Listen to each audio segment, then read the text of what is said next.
The preliminary autopsy results are released for a missing hardened teen. An historic building in downtown Butte gutted by an early morning fire. And after recent closures, what is happening to retail in Missoula? Powered by the Montana Television Network. This is the 5:30 News on KPAX, Montana's news leader.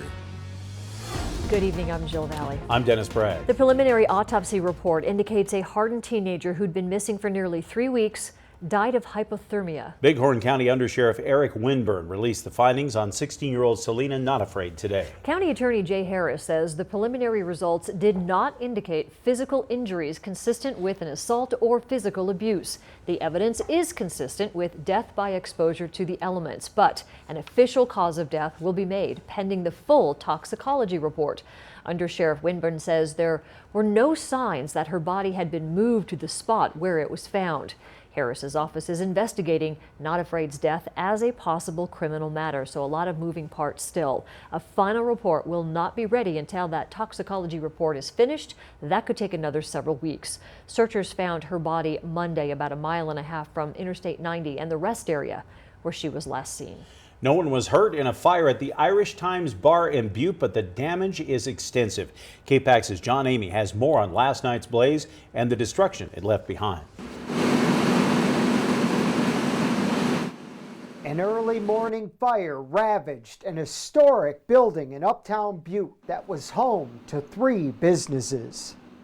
The flames when we got here were on the northeast corner of the building, the second floor. And there was a lot of fire present, so it had a pretty good head start.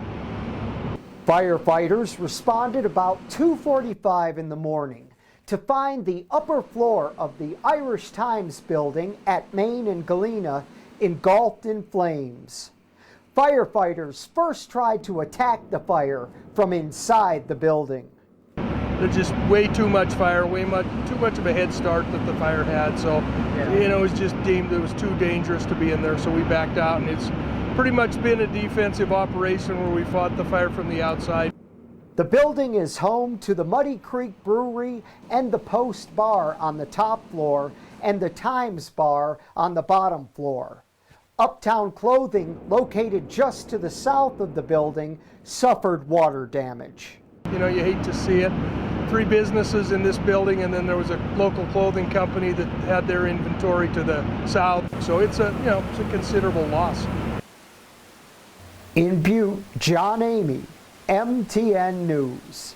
Again, no one was hurt in that fire, and the cause is still being investigated. A sentimental piece of property heavily vandalized and damaged has left a Lakeside man with a lot of questions tonight. KPAX's Maureen Sue spoke with the man and the Flathead County Sheriff to see what people can do to prevent this from happening to them. A Lakeside man searches for answers after a piece of his property was vandalized and damaged. I woke up in the morning and got in my truck, and I was pulling out of my driveway when I noticed a spray paint on the side of my truck. Profanity written in big bold letters on Damian Hurst's truck. Anger, sadness. I was beyond emotional, to be honest. That truck means a great deal to me. He says it's a truck that was given to him by his grandfather after his grandfather passed away. He was a big part of my life. I could say he saved my life. And that was his truck. I did a lot of things with him in that truck. He took me hunting. After he noticed the vandalism, he immediately called the police, but he's still searching for answers. Flathead County Sheriff Brian Hayno says while theft and vandalism holds steady in the valley overall, there are some things people can do to decrease this activity in their neighborhoods, like create a community watch. A communication between neighbors so that everyone knows, to keep an eye out, when people are missing, when they're going to be gone on vacation, just so they understand. Sheriff Hayno says this system actually helps law enforcement follow up as quickly as possible. And it also helps them more direct reports so that we're not getting reports 2 to 3 days after the incident. It's more direct. If you have any information on who may have committed this crime, please contact your local law enforcement. In Lakeside, Maureen Sue, MTN News. In light of recent store closures in Missoula, people are asking if retail businesses are in trouble. The Missoula Economic Partnership says no. In fact, Missoula stores are outpacing the rate of national retail growth. KPAX's Katie Miller interviewed the president of MEP and joined us live in the studio with more on the story. Katie. Thanks, Jill and Dennis. The Missoula Economic Partnership says these store closures are a result of a national big box retailers struggling. Locally, Missoula's retail and food and beverage businesses continue to grow. The closure of Lucky's Market shocked the community, and it came less than a week after JCPenney announced its closure. Those aren't the only chains that have recently closed, but MEP says not to worry. From 2015 to 2019, retail jobs in Missoula grew by 3%, and food and beverage jobs grew by 10%. MEP says the loss of any business is a big deal, but Missoula has a great team of retailers and employment opportunities are not going away. We're seeing a lot of signs of employers here continuing to add high-paying jobs. So we feel very confident this continues to be a great place to do business and that we're going to see good things and good news stories coming out of our retail sector in the year ahead. Kier adds the amount of retailers interested in coming to Missoula matches the amount of closures. Back to you. All right, Katie, thank you. Some of the recent closures are bringing new stores to town, such as Winco Foods, that's moving into the old Shopco building. And Southgate Mall managers tell us in spite of the closures there, they're still seeing a strong demand for mall space. The above average temperatures are holding steady. It looks like it's going to stay that way too. Here's Chief Meteorologist Elizabeth Copeland joining us now for a better look at the mild weather and when a cooling trend might return. Elizabeth. Yeah, good evening, guys. Well, warmer weather is going to stick around for quite a while. Even looking out into our extended forecast, you can see that we have very likelihood of seeing those above average temperatures in the next 6 to 10 day outlook. So warmer weather is here to stay, and so is that moisture right now. A few very isolated rain and snow showers are pushing through. You can see that next big system already making its way through Washington and parts of Idaho right now, which will return just in time for tomorrow morning. So warmer weather right back in the forecast tomorrow, and those rain showers become widespread through western Montana. We have what you can expect for end of year work week and weekend coming up shortly. A couple years ago, 3 organizations helped create a family learning space within the Missoula Food Bank. The goal at the time was to address local food security while also offering kids an educational and safe play space. Well, now that space has proven its impact to families who say they can't imagine life without it. Megan Mannering joins us now live with more on the story. Megan. That's right, Jill and Dennis. Empower Place is 1 part science museum, 1 part library, and 1 part meal site. Naturally, I've gravitated towards the snacks. Over here, as you can see, we've got some Cheerios, some grapes, some juice. You know, every day the mentors at Empower Place make sure that kids are fed with nutritional snacks. Organizers say this multifaceted family learning center is extremely unique, and it's something that you're only going to find right here in Missoula, Montana. A collaboration between the Missoula Food Bank, Spectrum Discovery Area, and the Public Library, Empower Place brings engaging activities to local kids Monday through Thursday. From art exhibits and historical storytelling time to science experiments and a fully stocked library, Empower Place is breaking down access barriers and giving kids from all walks of life a leg up when it comes to start school. The very first day we showed up, they were having science experiments, and my kid was all about it. And I was like, well, this is really great. It's an educational place. He can take small science classes and learn the basics before he's actually in school. And we just never stopped coming. He loved it so much. Coming up at 10, I'll have a more in-depth look at Empower Place and the ways it's impacting families like Christina King's. Back to you. All right, Megan, thank you. Empower Place is open to all kids and their caregivers Monday through Friday. Senate trial of President Trump on impeachment charges entered a 3rd day today. Before the proceedings, KPAX's Mike Dennison spoke with each of Montana's senators for their take on what's happened so far and what they expect in the days to come. Senator Steve Daines voted this week with fellow Republicans to reject Democratic requests for additional documents and witnesses at the Senate trial. He told MTN News it's not the Senate's job to bolster the House Democrats' case. The problem we have is the Democrats have an incomplete case and didn't get all the work done in the House. The reason for that is they were trying to rush this through to affect the outcome of the next election. That's what this is all about. Daines says if Democrats wanted certain witnesses, they could have waited for courts to rule whether those witnesses could testify. But he did acknowledge that could have taken months or longer to resolve. Democratic Senator John Tester voted to add the witnesses and hopes that could still happen later in the trial. Politics aside, this really has nothing to do with Democrats or Republicans. This has to do with some pretty serious charges that have been laid out over the last 20 hours that we need information on. And if the president truly is innocent, he shouldn't be afraid of these witnesses. Daines, however, said the impeachment charges are an entirely partisan affair. When asked if he wants more information about the charges that the president acted improperly on aid to Ukraine or didn't cooperate with the inquiry, Daines responded this way. But this is the first set of impeachment articles ever presented in terms of impeachment of a president of the United States where there is no alleged crime committed. The Constitution says a president can be removed for treason, bribery, or high crimes and misdemeanors, but doesn't further define the terms.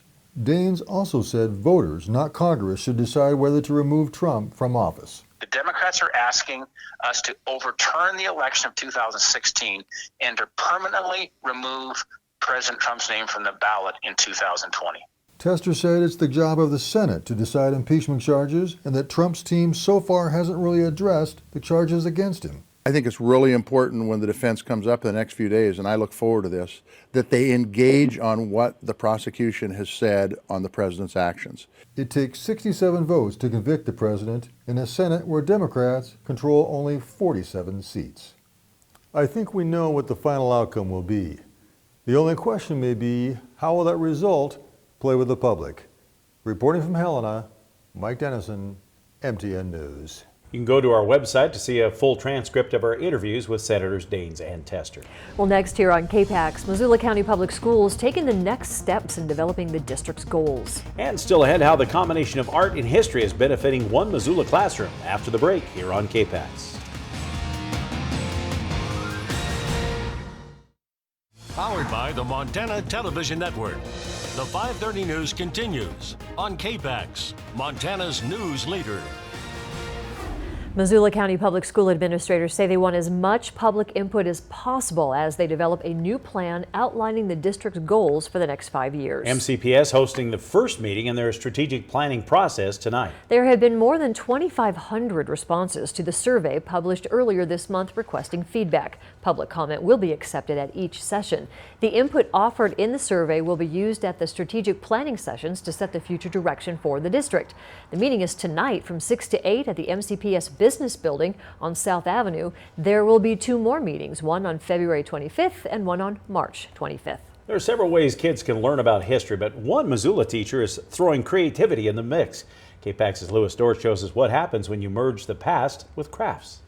Well, hello everyone, and in this week's Arts and Education, we're taking history and art and taking these 2 separate subjects and combining them into one great class. Welcome to the 5th grade class at Rattlesnake Elementary, where today art and history are coming together. Allison Reinches is a teacher with Spark Arts Missoula, and today she's teaching these kids about the history and art form of face jars. So the face jars have been a pretty important part of American art history in that they continue to be made today. They initially were made by enslaved peoples and then adopted by white culture, and they continue to be made from Appalachia kind of across the country. Now, in classic Spark Arts Missoula form, these kids didn't just learn the history of face jars and their importance through books. They took their newly acquired knowledge and put it into action by creating face jars of their own, a process that can not only help these kids learn, but also add excitement to the course and make the subject matter come alive. So I think that there is a special value to the crafts and utilitarian objects, that people more generally really enjoy things that they can hold in their hands, that they can use every day. In school, kids have more of an opportunity to work on paper-based 2-dimensional art, so I always enjoy if we can have a 3-dimensional project. In Missoula, Lewis Dorch, MTN News. Well, a stretch of warmer than average temperatures continues through the end of the weekend. We break down what to expect, at least weather-wise, as you wake up for your first cup of coffee tomorrow morning, coming up after the break.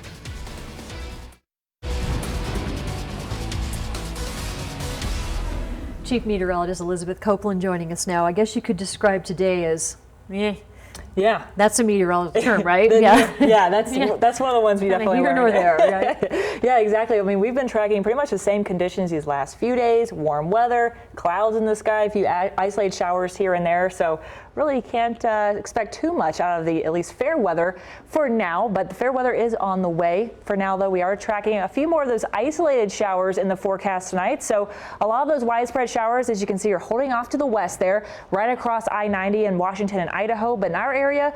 We are not calling out a washout by any means, but we do have a few isolated snow showers and rain showers pushing through right across the I-90 and Bitterroot Valley area. So we can't rule out a shower or snow shower right now, but most of that moisture is going to hold off in our area until tomorrow. So today across Polson out of our Providence St. Joe ICAM, you can still see there a little snow on the ground, but temperatures have been really warm. A lot of that moisture just not evaporating because the air is already full of so much moisture, and clouds are blocking out any of that sunshine, which would help melt it off or evaporate a lot of that snow away. So still going to see some snow on the ground. Again, not a lot of it, but a skiff here and there. Actually making out the bay today, so not a lot of fog in the forecast these next several days.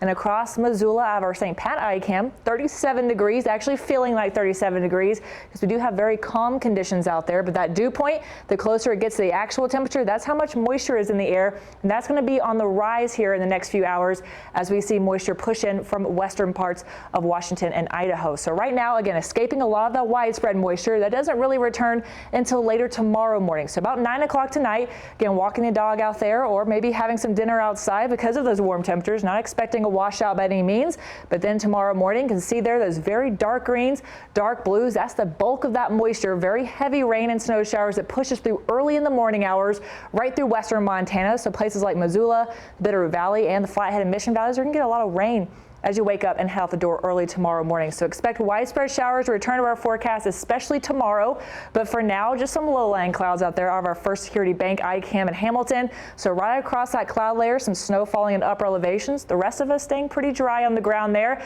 So speaking of that dog walk forecast, pretty good day, at least tomorrow morning. Get out there and walk the dogs, maybe a quick hike in lower elevations where that snow is not falling. Around 6 a.m., 36 degrees, so cooler, but not too much rain in the forecast early on.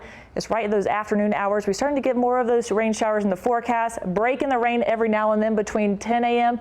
and 4 p.m. Get a quick walk in there, and then widespread showers return for that 6 p.m. hour, which we put back in those yellow pods. So why is it raining so much? What's going on in the upper atmosphere? Well, we have what's called a zonal flow, which is basically a straight line into western Montana, right from the Pacific, bringing in that warm air. A lot of moisture keeps pushing in. That's where we get those rounds of rain and snow in the forecast. Now by Saturday, stable air is going to finally move in. You get this nice arch in that ridge. That's that stable air in the forecast, but we do miss out on one thing. Cooler air just skirts off to our east on Saturday evening into Sunday. Cooler air is going to make it over into parts of Michigan and Minnesota, but we do escape that. Stable conditions last through Sunday morning, and then a round of moisture moves right back through Sunday afternoon. So maybe one day of mostly sunny skies, maybe Saturday afternoon seeing a little bit more of that sun than rain. We stay in those 40s for the next few days, finally returning back to average by next Thursday as we drop back to the low 30s. 40s in the forecast until then. Rain and snow on and off in the forecast for the next 7 days for all of western Montana as we drop down to the 30s at night. All right, Elizabeth, thank you. Still ahead in sports, Jack Ginsburg has one final preview of the Lady Grizz game as they host Idaho State tonight. And the Sentinel Lady Spartans are out to an impressive start this year. We'll hear from them coming up after the break right here on KPAX. Time now for sports with Jack Ginsburg. We'll start off tonight with some high school basketball where the Sentinel Spartan girls are returning to their dominant ways after missing the state tournament a season ago. Spartans sport just one senior in future Bobcat Lexi Deedon, but their youth movement has led to a 7-1 start, and not making the state tournament a year ago after 2 straight trips to the state championship game has been a big fuel behind the team's success. Definitely not going to the state, it did not feel very good, and just leaving Kalispell after divisionals, that just broke my heart, and it broke a lot of people's hearts on this team. This last summer we actually did really well in our summer season, and I think that gave us fire for this coming season, and it actually made us really want to try and want to be good and want to win. I think the kids put in a lot of time during the off season. I think I have a lot of kids who are 3-sport athletes on our team and do other sports, but I think that we're able to kind of take a new mentality because we are so new to each other. You know, Lexi and Chalice return with the most amount of playing time, but that's a young team. Yeah. And sticking with basketball, but over to the NCAA women's hoops, where the Lady Grizz are looking to bounce back after 2 straight conference losses. Montana takes on Idaho State tonight, back at home after 2 road losses to Portland State and Idaho. In those games, Montana struggled to shoot the ball well, going a collective 40 for 137, or 29% shooting from the field, however you want to look at it. However, their defense gave them a shot to win both of those games down the stretch. Coach Schwang talked about the 2 losses and what the Lady Grizz can expect to see tonight. Idaho didn't shoot the ball well either. Part of that was our defense. We contested a lot of their threes. They did not shoot well. That game came down to the wire at their place. Overall, proud of that and proud of what we did there. We had a chance to get out of there with the W. Every game is different, and you just have to step on the floor and be ready to go and believe your shots are going to go in. Idaho State typically very good defensively. They're second in the league, I believe, right now in points per game, and they get after you on D, and they've got some young kids right now. They're playing a pretty young squad, but they have good athleticism and good quickness, so I'm sure it will be tough defensively.